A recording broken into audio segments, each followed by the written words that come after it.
time for some car thoughts. It has been a really interesting week.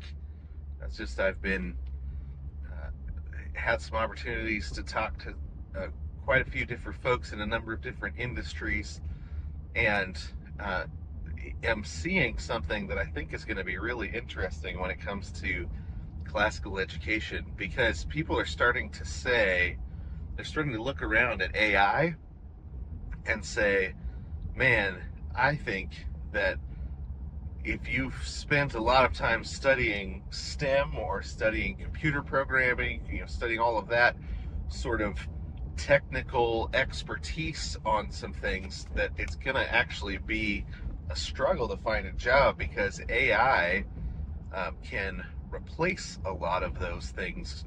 Things that used to take 500 hours are now taking 30 seconds. With programming Python, or doing high level math, thinking through different different sorts of uh, anything really involving math, programming, that sort of thing.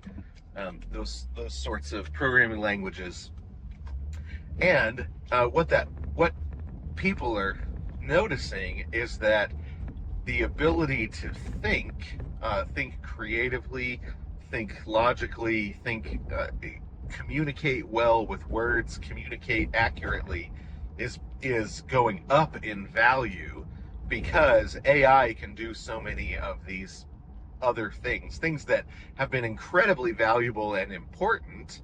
And actually, AI wouldn't even be able to do what it's doing now if it weren't for the amount of effort that a lot of these folks that were in STEM and computer programming, what they were in, has made it possible to build AI with the knowledge sets, or I don't know if I would, not knowledge sets, but information sets that are available because of all of that work. Well, and people are starting to say, well, what is it that can teach us how to think well? And seeing that the liberal arts, the classical education, the focus on communication, the focus on being able to take in information and process it creatively, and then communicate it accurately and beautifully, that those sorts of things are going to be really, really important and valuable, because AI can't replace those things.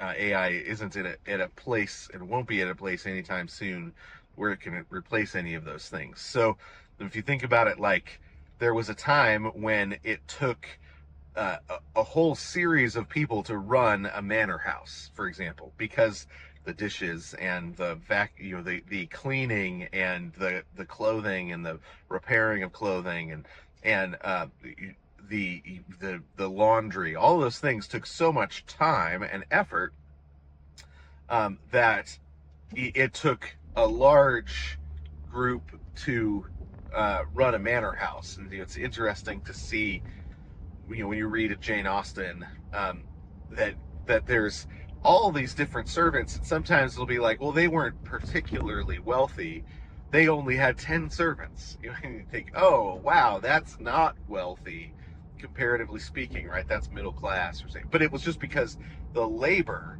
that it took was so intensive that you had to have a lot of people. Well, when the vacuum is invented, when the washing machine, the dishwasher is invented, when you start getting mechanical replacements for some of this labor force, what it does is it frees those people up to go do other valuable things, because now washing clothing isn't as valuable as it used to be. So I think it's going to be really interesting to see if there is a restoration of the liberal arts, and a restoration or a return to the liberal arts, but or a desire to. But here is, I think, the biggest issue is our university system doesn't have a cosmology that can legitimately build a university, because a university